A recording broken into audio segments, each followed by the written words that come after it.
Obbo Taayyee Danda'a humnoota farreen nageenyaa deeggaraa ture jedhamuudhaan guyyaarraan kanaa mana murtiitti dhiyaatee himatamaniin. Deetaa ministeera nageenya duraanii Itoophiyaadhaa kan turan Obbo Taayyee Danda'aadhaan humnoota farreen nageenyaati jedhaman deeggaruu meeshaalee waraanaa seeraan alaa qabaachuudhaan mana murtii olaanaa federaalaa Ramaddii Araadaa dhaddacha yakkoota heeraatii fi sirna heeraa ilaalatutti himatamaniin.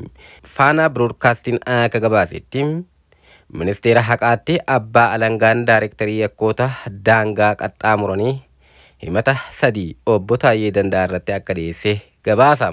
Obbo Taayyeen abukaatoo isaanii 4 wajjin dhaddachatti dhiyaatanii himata irratti dhiyaate kana dhaggeeffataniitii jiru. Obbo Taayyee Danda'aa ergaa farreen nageenyaati jedhaman miidiyaa hawaasaa irratti maxxansuudhaan hoola tamsaasuudhaan himatamullee gabaasni faanaan dhiyeessine addeessa. Kana malees eeyyama malee kilaashinkoovii tokko kaartaa 2 rasaasa 60 wajjin mana isaanii keessa sakatta'iinsi taasifameen argamulleetu himame. Obbo Taayyee Danda'aadhaan himata irratti dhiyaate erga dhaggeeffataniin booda karaa abukaatoowwan isaanii mirgi wabii akka eegamuuf gaafatanii mirga wabii eeguu irratti falmiin dhiyaateetii jira. Manni murtichaa ammoo murtoo kana kennuudhaaf akka lakkoofsa Itoophiyaadhaa eebila 24/2016tti beellameetii jira.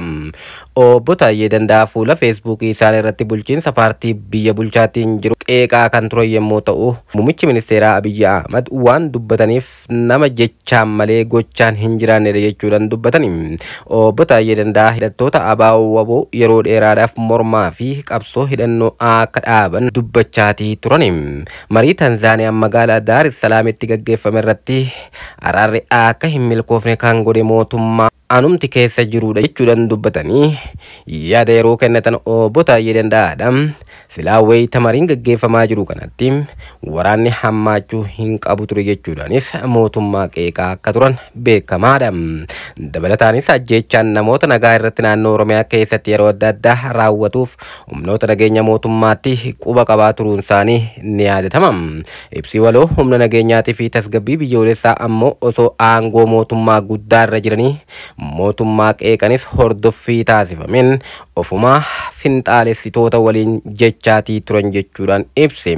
Obbo Taayyee Danda'aadhaan aangoo irraa kaafamuu isaanii hordofee BBCtti akka himanitti muummichi ministeeraa Abiyyi Ahmad waan kitaaba isaanii idaamuu keessatti barreessan hojiirra oolchaa hin jiran jechuudhaan qeeqa qaban qeeqaatii turan. Malaammaltummaan biyyicha keessatti sarara diimaa ta'uu hafee afata diimaa taheetii jira kan jedhan Obbo Taayyee Danda'aa biyyicha keessatti araarri dhufuudha qaba, wal dhabdee jiru karaa nagaa hiikamuudha qaba jechuudhaan BBCtti dubbataniitii turan. Obbo Taayyee Danda'aa mootummaa garaagaraa keessatti shororkeessummaa fi mootummaa kuffisuudhaaf yaaluun deddeebiidhaan himatamanii murtiin irratti darbeetii jira.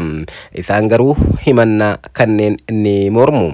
Waggoota 20 keessa umrii isaanii keessa nusa yookaan takka afraffaan mana hidhaatti dabarsanii. Obbo Taayyeen godina Shawaa Kaabaa aanaa Kuyyoo akka lakkoofsa Itoophiyaa bara 1970tti dhalatanii. Taayyeen yeroo ijoollummaatti nama rakkoo keessatti guddateedha jedha obboleessi isaanii maqaan isaanii akka hin dhagahamne gaafatu tokko.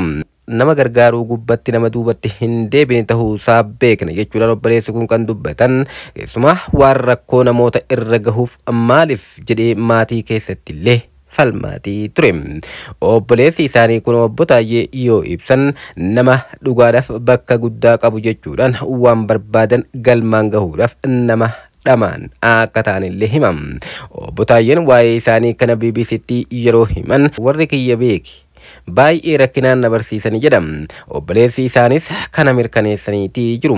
Waliigala nama rakkoo keessatti guddate Taayyeen ilma qotee bulaa yookaan qonnaan bulaa waan ta'eef Taayyeen akka barattoota bara isaanii jiran baay'eetti siyaasa keessa qooda kan fudhachuu eegalan barataa barnoota sadarkaa 2ffaa yeroo turanittidha.